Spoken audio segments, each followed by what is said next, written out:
Ave María Purísima, Sin pecado concebido. buenas y santas, bienvenidos nuevamente a nuestro segundo programa de los Navegantes 3.0. Con nosotros el honor de compartir con el Padre José Luis Quijano. Cote, ¿cómo estás? Muy bien, Juan María, gracias por invitarme a compartir este tiempo, este espacio, que es un espacio vital, un espacio de intercambio, que se articula con una página web que tenemos en el Facebook, que se llama Navegantes 3.0, así que los invito. También hay un número de teléfono, hay un botón que hacen clic y eso los lleva a un número de WhatsApp y pueden mandar mensajes. Así que entre ustedes y nosotros seguramente se va a dar un ida y vuelta en la cual irán quedando algunas preguntas y intentaremos dar algunas respuestas, siempre desde nuestra humilde limitación. Pero es importante detectar esto. Nosotros estamos con ustedes y ustedes nos van a dar mucha letra para lo que van a ser nuestros programas. Bueno, en esta segunda edición de los Navegantes 3.0 estamos navegando el directorio para la catequesis, el nuevo directorio para la catequesis que nos ha regalado el Papa Francisco. Lo hacemos desde los estudios de Hora 60 en San Isidro, así que un agradecimiento grande a Mariano Reino Buch, que está en los controles, y también a la señal Santa María, que nos permite salir por cable y llegar a muchos hogares. Sobre esta cuestión tecnológica, a lo mejor podemos anticipar algo, porque el directorio tomó esto como algo vital, ¿no? Pero lo vamos a ver más adelante, ¿no? Vamos a verlo más adelante. Ya vimos la introducción y la presentación. Hoy comenzamos con el primer capítulo, con la primera parte que se titula La catequesis en la misión evangelizadora de la Iglesia, y el primer capítulo que es la revelación y su transmisión. Un capítulo que va desde los números 10 al 54. Es largo, pero vamos a tratar de ir con velocidad, recordar temas de teología fundamental que son importantes, que los sacerdotes los estudiamos, quizá justamente los catequistas también tienen que tener estos contenidos esenciales, ¿no? Por eso te tiro la pelota así y digo, Cote, ¿qué es la revelación? Bueno, primero vamos al término y vamos a la cuestión más sencilla, que el primer abordaje o aproximación es quitar el velo, ¿no? Exacto. Develar, ¿no es cierto? Cuando el velo te oculta. Y entonces, al caer el velo, o revelar, se puede ver la imagen que estaba atrás. O como se hacía antes, que existían los rollos que se revelaban, era todo negro, eso ya no existe más claro. ahora, ¿no? Una vez, sí, me acuerdo que me fui a la casa de mi hermana y tenía estábamos en Francia, en París, que ella vivía ahí, yo la fui a visitar, y su hijita chiquita, este es un hecho que le cuento a mi sobrina siempre, porque eres grande, y ella abrió la máquina y me veló toda la foto, que yo había sacado fotos del Louvre, de la Torre Eiffel. Revelar y develar, ¿no? Pero el tema es así. Vos no podías llegar a conocer muchas de las cosas que conoces si alguien no te las revela. Y de Dios siempre es mucho menos lo que sabemos que lo que Él es. Por eso de Él conocemos lo que Él ha querido revelarnos. Y Él, ¿cierto?, tomó la iniciativa de revelarse en el lenguaje nuestro a través de su Hijo Jesucristo. Y habló como humanamente en un lenguaje cercano.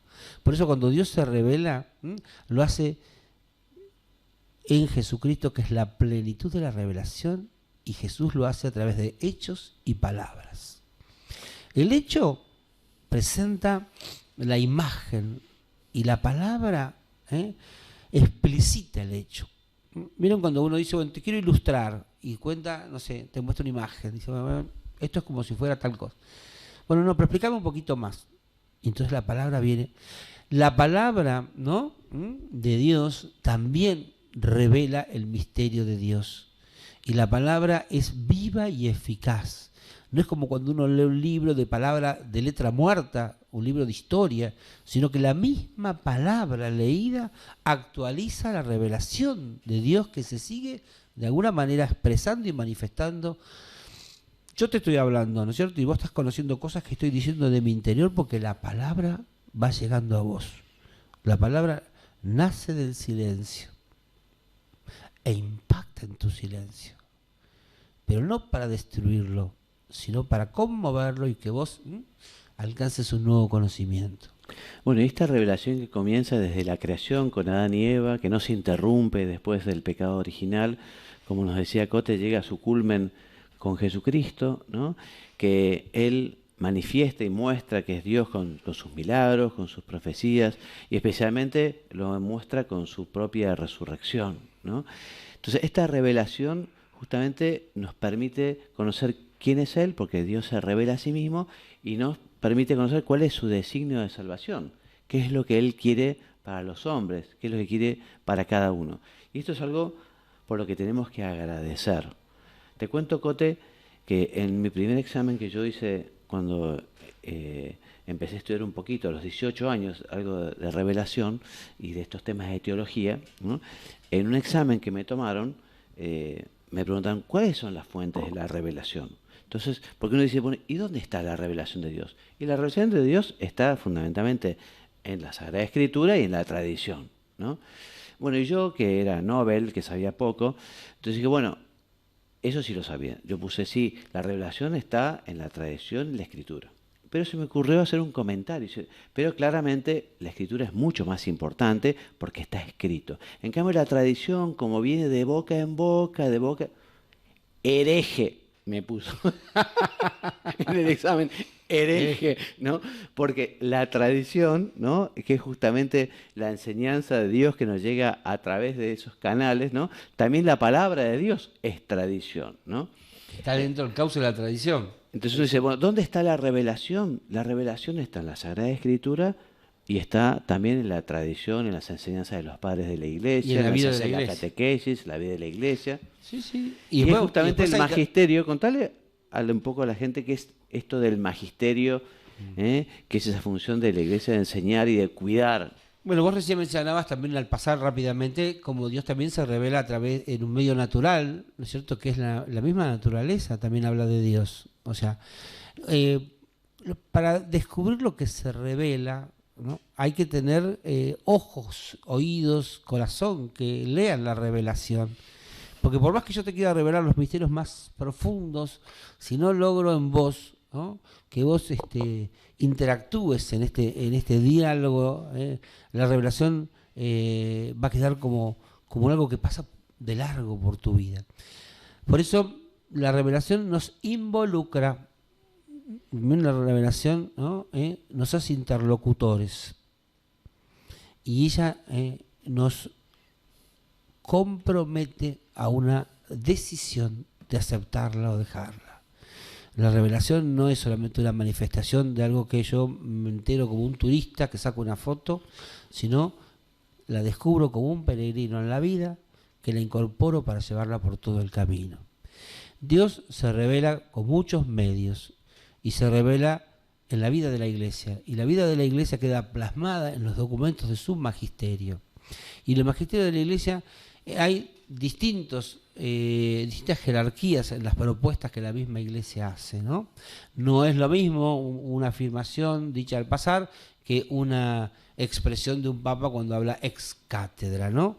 Así como te pasa a vos cuando te comunicás, cuando revelás, decís, bueno, a veces uno anticipa lo que va a decir, bueno, esto que quiero decir es muy importante, ¿no? Claro. Eso lo destaca. En la revelación todo es importante, pero la forma de presentarlo está jerarquizado a través de estos medios o documentos que nos hacen alcanzar mayor plenitud. La plenitud mayor de la revelación está en Jesús. Por eso nuestra fe cristiana siempre, todos sus documentos y todo van a orientarnos al encuentro con Jesús. Porque esta función justamente de enseñar, que es el magisterio, ¿no? La iglesia, el sentido de la iglesia, porque Jesucristo quiso su iglesia. Y Jesús quiso su iglesia porque quiso que este mensaje suyo, este evangelio, este llamamiento a la felicidad en la tierra, a la felicidad en el cielo, a llegar a poder gozar con Él en la eternidad, bueno, es la iglesia, los apóstoles, la iglesia. La iglesia continúa la obra de Jesucristo. Y entonces la obra de Jesús no solamente fue el anuncio, sino fue la realización de la salvación. Y en la revelación, Él revela este designio salvífico del Padre y nos involucra a nosotros en la medida que adherimos a Jesucristo en esta tensión salvífica de nuestra propia historia. Y no solamente de nosotros, sino que toda la creación se ha visto llamada a una redención absoluta, ¿no? Y es justamente la fe la fe es esa virtud sobrenatural, esa virtud que da Dios, por la que nosotros creemos Respondemos a la a revelación. esa revelación, ¿no? Que es un don de Dios, que hay que agradecer, y quien no lo tiene es bueno que lo pida, y Dios no lo niega, evidentemente, ¿no? Por eso dice aquí, es el segundo punto. Hablamos, el primer punto que es la revelación, el segundo punto que es la fe, ¿no? Entonces, Bueno, la fe es la respuesta libre y consciente que damos a la revelación de Dios. La iniciativa es del Padre que se revela en su Hijo Jesucristo en forma plena y que también, aunque se cierra la revelación en Jesucristo, con el último apóstol, la Iglesia mantiene viva, ¿no es cierto?, el anuncio salvífico, y continúa explicitando esa misma revelación, la explicita de modo homogéneo, ¿no es cierto?, de tal manera que va como desplegando cada vez más y más y más el misterio revelado por Jesucristo. Y entonces, frente a esto que se te manifiesta como novedad, ¿no?, vos tenés dos formas: o aceptás o rechazás, porque es un acto libre la fe. Es donde Dios pedir la virtud de la fe para poder aceptar lo que Dios nos revela. Pero también hay un acto humano, ¿no es cierto?, en el cual esa gracia de Dios inhiere para que la libertad humana también tome la decisión y acepte la revelación de Dios. No es algo que viene impuesto, sino que contiene, ¿no es cierto?, en la misma propuesta la posibilidad del acto libre en la adhesión de la fe. Una adhesión, la fe es conocimiento, la fe es adhesión. La fe no es solo conocimiento, la fe no es solo adhesión. La fe es adhesión y conocimiento. Porque conozco, creo y adhiero. Porque creo, conozco. A veces, mira, cuando a mí me revelan algo, no sé, te digo una cosa muy sencilla. Acá estamos en una zona, pasan varias líneas de colectivo, ¿no? Y yo ya no recuerdo a lo mejor la que tengo que tomar para mi casa. Y le pregunto a alguien conocido, y como a Mariano, que es acá de la zona, le digo: che, Mariano, ¿cuál es el colectivo que va para allá? Y me dice: el 23. En este caso no creo que exista más el 23. Existía el 25. El 4 existía. El 4 había. Bueno, y entonces, a pesar de que yo no tengo la certeza porque no lo veo, creo en el testigo que me manifiesta la verdad. Sí. Y la fe tiene esta condición. La fe es creíble en la veracidad del testigo. Y la certeza de la fe viene en que el testigo, o sea, que es porque vio y creyó y anunció, es el que me traslada y me manifiesta a mí ese saber. Entonces yo no necesito, para mi certeza, más que esta credibilidad del testigo. Y digo: gracias, Mariano. Y voy, salgo a la calle y tomo el colectivo y me llevo a mi casa. Entonces, la fe se sostiene en el testimonio de la veracidad de los testigos. Por eso dice el director, y es muy lindo, creer a Jesús y creer en Jesús, ¿no? Yo a veces a los chicos le digo: ¿y vos crees que tu papá es tu papá? ¿O te vas a hacer un examen de ADN? No, yo creo. Claro. Y bueno, y además hay nosotros tantos conocimientos, ¿no?, que se basan en una fe, digamos, no sobrenatural, pero nosotros no hemos conocido a Napoleón ni a Julio César. Yo no sé si vos conocés Australia, yo no estuve nunca, pero yo creo que existe porque hay testimonios, hay testigos, y en este caso nada más ni nada menos que el mismo Jesucristo, que justamente para que creyeran en él hizo esos milagros. Él mismo decía: si no creen en mis palabras, creen en mis milagros. Mis ¿no? obras, creen en mis obras. Que de alguna manera ponía ese certificado de que él era Dios. Y otra que cosa es Dios. Es que lo que creo habla el conocimiento, y el conocimiento habla lo que creo. Hay una dinámica, ¿no?, en la vida de la fe, que porque más creo, más conozco, y porque más conozco, más creo. O sea, la fe, a veces la gente piensa que la fe es algo ciego, ¿no? Diciendo: no, tenés que creer absolutamente, como si la fe fuera algo carente de conocimiento. No. Hay razones de credibilidad que abren a la fe y que contribuyen a que mi fe sea creciente. Y a su vez, porque tengo confianza y porque creo, eso me dispone a conocer. Esta dinámica es muy piola, porque uno no niega la razón y la fe, sino, bueno, hay el Papa Benedicto, bueno, el esplendor de la verdad va a presentar con mucha claridad, ¿no es cierto?, el tema de este vínculo entre la razón y la fe, Sí. que no se oponen, sino que se articulan para Se alimentarse complementan. una con la otra, Sí. ¿no? Y acá otro tema también muy lindo, que lo dice con una palabra que tampoco muchos, que muchos La desconocerán. metanoia. Sí, exactamente, ¿no? Que la fe implica una transformación existencial, y que se llama, o sea, podemos decir en griego, metanoia. Que metanoia es conversión. Conversión. Porque es lo que decíamos recién, no es conocimiento, como uno sepa, como si uno supiera álgebra, sino que la fe nos invita a cambiar, a convertirnos, es decir, dejar de ser para pasar a ser otra cosa. Y estamos nosotros llamados a ser Cristo, estamos a ser Cristo mismo. Entonces, en la medida que nosotros conocemos y amamos al Señor, tenemos que ir transformándonos en Él. Qué temas tan lindos, ¿no? El tema de la conversión. Yo no hice el servicio militar, pero mi hermano sí. En casa somos varios hermanos y bueno, justo los dos varones, estamos ahí, quedamos en el medio, viene un grupo de mujeres, los dos varones, después viene otro grupo de mujeres. Y cuando mi hermano entró al servicio militar, bueno, por supuesto, lo acompañé el día de la jura de la bandera, ¿no? Y fue muy emocionante, lo hicieron en Luján.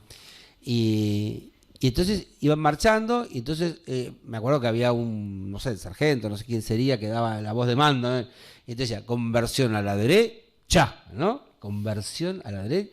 Y toda una fila enorme, eran muchísimos muchachos, era toda una avenida esa, y vos veías todo parejito, y de repente toda esa fila viva hacía track y cambiaba, conversión a la derecha, decía, y entonces toda esa misma fila doblaba. Y todo.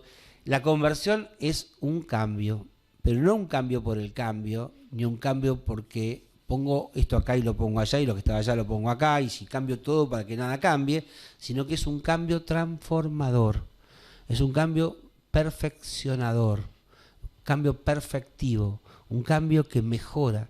Vos cambiás algo por algo mejor. La conversión, la metanoia, es una transformación. Es un crecimiento. Bueno, es todo un concepto donde la conversión no es una imposición. Che, tenés que convertirte. Eso no es solamente un impositivo, sino que la conversión es una necesidad interior. Porque todos necesitamos crecer y todos necesitamos cambiar. Y es un cambio, ¿no? Que no es el cambio de que la persona dice, bueno, hoy me teñí de verde y mañana me tiño el pelo de azul. Que no son cambios que no afectan a nadie, sino que un cambio interior que me transforma a mí y por ende transforma a los demás. No, pero yo no voy a cambiar, dicen muchos, porque ¿para qué voy a cambiar si total nadie se da cuenta? No, mentira. Fíjate que cualquier cosita que vos cambies, llegás un día y te dicen, estás más gordo, estás más flaco. O sea, cualquier cosa que cambia es muy perceptible. Si hay algo que uno está permanentemente atento y descubre, es cómo los cambios se van operando en las personas. Y a partir del número 22, el directorio nos habla de la transmisión, de la revelación, y trata el tema que nos referíamos recién, ¿no? Cómo la Iglesia recibe esta misión de transmitirla, ¿no? Que la Iglesia que quiso Dios, porque no es una invención de los hombres, no es que se reunieron los apóstoles y dijeron, bueno, ¿qué hacemos nosotros para...? No, es el mismo Jesucristo el que creó su Iglesia y para esto. Y les dijo, yo no los dejo solos, les mandaré mi espíritu, y Él les hará recordar todo y comprender todo. Y sopló sobre ellos, ¿no? Y les dijo, reciban el Espíritu Santo. La acción de la Iglesia es una acción espiritual. ¿Qué quiere decir esto? Que es algo de dentro, ¿no es cierto?, donde la transformación, hablamos de la conversión, la revelación, todos estos conceptos que estamos compartiendo con ustedes suponen una vida interior, una vida espiritual. Se manifiestan en lo externo, se revelan hacia afuera, pero operan en lo más hondo de nosotros, en nuestro centro espiritual, ¿no? Lo más importante de una persona es lo de dentro, ¿no? Bueno, lo hemos escuchado tantas veces, ¿no? Pero ¿qué quiere decir lo de dentro? Lo más importante de la persona es lo que esta persona es, que es su constitución espiritual.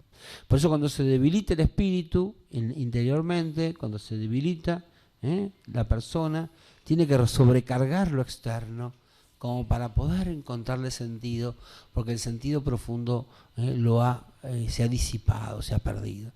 Como decía, ¿no? San Agustín, tan lindo, ¿no? Que dice, te busqué, Señor, por todos lados y te encontré que estabas adentro mío.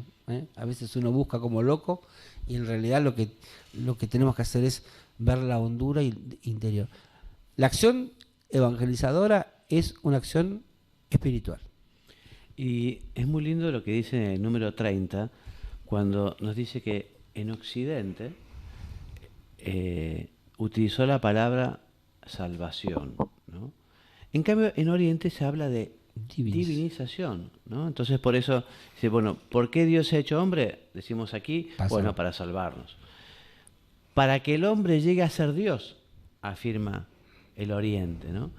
Pero evidentemente esto lo que significa es lo que decías vos recién, ¿no? La misión de la Iglesia es espiritual y busca justamente esa conexión para que el hombre vuelva a Dios, ¿no? Dios se hizo hombre para que el hombre se haga como Dios. A los chiquitos yo le digo, bueno, miren, la iglesia es como una especie de cabo cañaveral. ¿Vieron que cabo cañaveral es donde van los cohetes hacia el cielo? Bueno, la misión de la iglesia es que la gente conozca y ame a Dios para poder después despegar e ir al cielo, ¿no? Bueno, y así vamos avanzando y llegamos al número 31, donde nos dice que la evangelización es un proceso. Mirá vos, como decíamos el otro día en el programa anterior, como estamos en una etapa media introductoria de la presentación, aparecen grandes temáticas, ¿no es cierto? Que dedicarse a presentar cada una de ellas nos llevaría un tiempo enorme. Esta palabra proceso, aplicada a la catequesis y sobre todo a la evangelización, supone que las cosas se van a ir dando a lo largo del tiempo, pero no solamente en el transcurrir del tiempo, sino que los procesos son itinerarios, tiempos marcados por etapas y metas, que en ese itinerario va como haciendo que la persona progresivamente vaya alcanzando otro nivel, por decirlo, o vaya alcanzando otros lugares.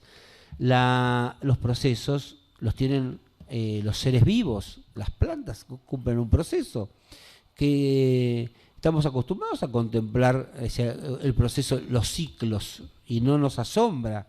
Y muchas veces hay que esperar que madure la fruta. No puedes acelerar los procesos. Bueno, la fe también está sujeta a los procesos.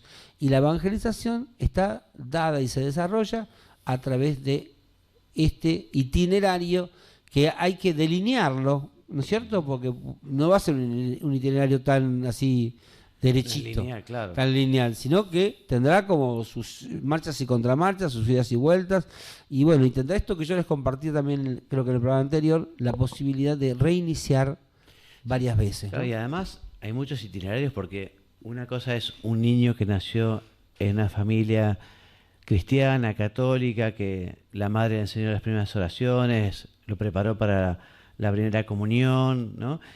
Tuvo un colegio católico. Bueno, muy distinto ese proceso de una persona quizá que descubre a Dios siendo grande porque había vivido en un ambiente ateo o agnóstico, que no conocía a Dios, y entonces de pronto Dios irrumpe en su corazón. Entonces cada alma tiene un camino, digamos. Entonces la iglesia justamente lo que quiere hacer es acompañar a cada alma, ¿no?, en ese camino personal de encuentro con Cristo. Por eso la catequesis, como vos también decís, tiene distintos itinerarios, ¿no?, y tiene distintas metodologías de acompañamiento para llevar a la persona. Y una clave para que los procesos no fallen es que el proceso empieza desde la realidad del otro.